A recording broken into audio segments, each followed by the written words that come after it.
now I guess you could just tell us the overall story of the script. What is the story about? Well, wow, that's a tough one. It's a simple hypothetical. What if Harvey Berkowitz, when he claimed that a dog was coercing him to commit murders, what if there was a dog? All right, we don't know there wasn't a dog. In his mind, there really, really was one. There's no arguing him. He's dead convinced a dog told him to do this. So this film is about the dog. You know, there is no dog in this, and it has a different form. It's not an animal at all, but it's about that dog, basically. What made you decide to write something like this? The psychotic episode, this mirror, where did it come from? I was scared of mirrors ever since I was little. I always had the image in my head of someday coming up with a horror film where your reflection tried to coerce you into swapping places. You'd be a lot happier over here where I am, and I'd be happier over there.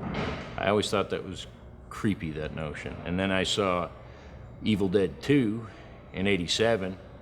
That was the first time I saw a reflection grab someone through a mirror, and I thought, oh. Well, tell us a bit about that dream sequence. What was that whole dream about? Dream sequence, what's going on? Which dream The sequence? one that we were just watching today with the spider and Oh, that's not a dream anymore. He's awake during this one. He's awake and alive here. He's been pushed through the mirror. His reflection has stepped out onto this side and thrown him in, and now he's his reflection is him. The reflection puts on the show for his brother with the marionetted cadavers, and now we're going through the mirror to see the show that he sees while that's happening. And it's a little bit nastier. It's can be interpreted as that actually really having had happened, or an incredible psychotic episode, one or the other. What was the thing with the staircase that was rotating?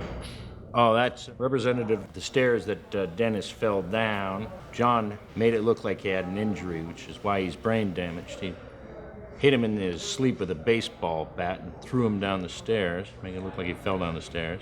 On the stage, it represents that chunk of his life. Every cadaver in it represents either them as children, or it's all about their upbringing and their lives together.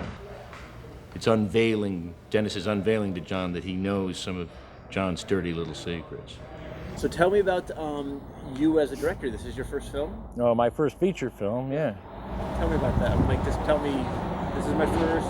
It's weirdly more difficult than shooting a short. It's not, I thought it'd be exactly like shooting my shorts, just, 3 of them back to back, or 4 of them back to back. How did you decide to get into movies? I mean, how did it start with short films? I don't know. I made films at home as a kid, Super 8 films all the time with my brothers and what have you.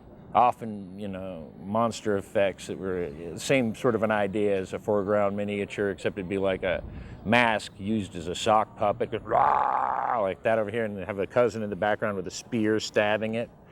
And we'd often have them just move their lips about, figuring we'd write the dialogue later, and when we'd do is when the silent Super 8 ran through the projector, we'd have a cassette playing at the same time, and we'd just dub ourselves doing the parts and write the dialogue in that way. Made the films actually a hell of a lot better than they would have been. I know this is your first film. You're halfway through it. Do you plan on continuing this as a career, or you want to keep making movies? I don't really have much of a choice, I don't think. I think I probably, I'll keep going.